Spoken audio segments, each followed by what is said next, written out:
Hello, I'm Larry Meisel. Welcome to Confidence on Camera. This is my secondary channel where I put in the reps and practice being articulate and engaging and making contact with you, the viewer, so that it feels like I'm having a conversation with someone. Hopefully, you are also reacting to what I'm saying, so this gets to be a conversation rather than just awkwardly staring into a blank camera lens, not getting any reaction. I always start off by saying how difficult it is to not get a reaction. Like when I talk in public, if I'm having a conversation with one person or a room full of people, I get reaction. Some people nod, some people frown, some people smile, and I can tell how I'm coming across. Here, I have to make believe. So it takes practice. Practice builds comfortability. Comfortability builds spontaneity, and it'll get better as the time goes on. The method that I use is I have a deck of conversation starter cards, which I don't know. There you go. Open-ended questions. So I'll cut the deck, move the cards around a little bit, make a selection, and then start a timer for 10 minutes. So here goes. Let's see what we're going to talk about today. How do you think we could have more fun in our life? These are cards that are intended, excuse me, that I used to use when I was doing couples counseling. So how could we have more fun in our life would be to enhance and develop the couple's relationship. So I'll change it to how do I think I could have more fun in my life? More fun. What's fun? Running is fun. Not necessarily now because I've gotten embarrassingly slow. Reading is fun. That's kind of a solitary activity. Making YouTube videos is fun. Not really, because it takes a long, long time. It's very tedious. And mastering the software and the hardware, it's a steep learning curve, but it's worth the effort. Fun. Comedy movies are fun. Fun. Talking with friends. Building more friendships, I think, is something that I would like to have more fun doing.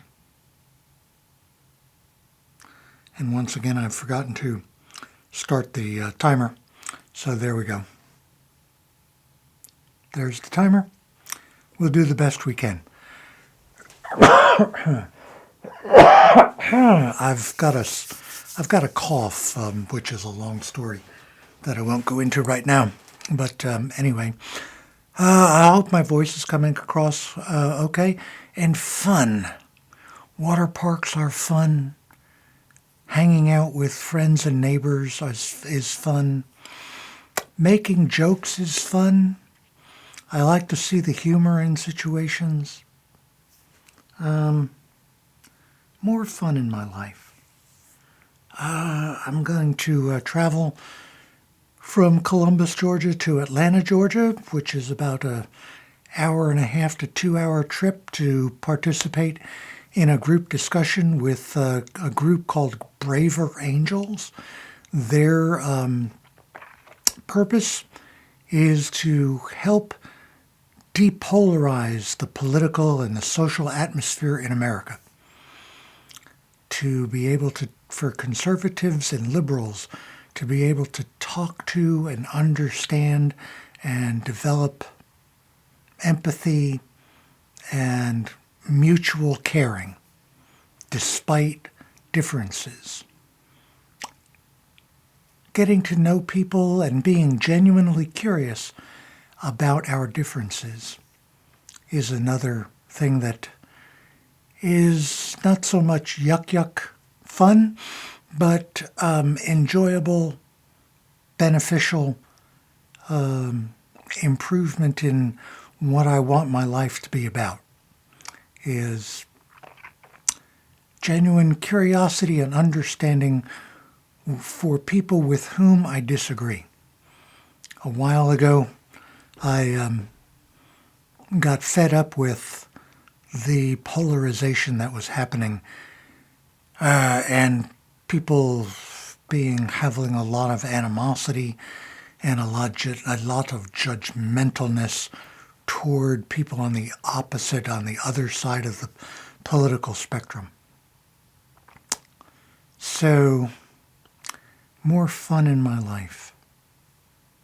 Yuck fun. Going to the beach is fun. Haven't been to the beach in a long time.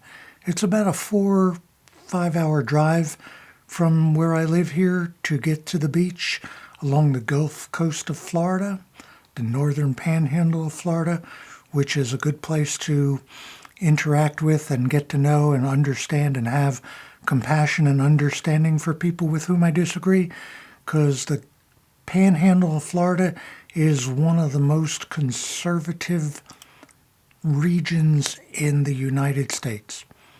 It's, if you look at it on a map, it's directly below Alabama and parts of Mississippi. Yeah, it does. Well, it gets over into Mississippi. Anyway, it borders Alabama. So they refer to it as the Redneck Riviera. Going out to dinner is fun. For many years, my wife and I have been going out to dinner on Friday nights. And it's something to look forward to in the week. We get to sit and relax and talk, and she laughs at my jokes. They say that women enjoy guys with a good sense of humor, and guys enjoy women who laugh at their jokes. And enjoying the food. Enjoying a good meal. It's gotten to the point now, though, where on Thursdays we'll talk about where to go to eat for Friday dinner, and I'll usually say something to the effect of, how about if we find someplace that's original and not a chain restaurant, and good food, good atmosphere, and not a prepackaged chain. And then we'll smile at each other and say, well, we don't have that one of those in Columbus, Georgia, so what else do you want? We do have a couple unique individual restaurants, privately owned and operated, but a lot of it is Red Robin, Red Lobster, Applebee's, Carrabba's, Buffalo Wild Wings, Pub Grub. Although there's a place about a half a mile from our house opened up. It's a butcher shop where you can buy gourmet cuts of meat, chicken, steak, probably fish. And they have a restaurant section. And so we went there this past Friday, and I had an appetizer of meatballs with pasta sauce, tomato sauce, and cheese, and it was like really good. I think there were 8 meatballs, and it was $12.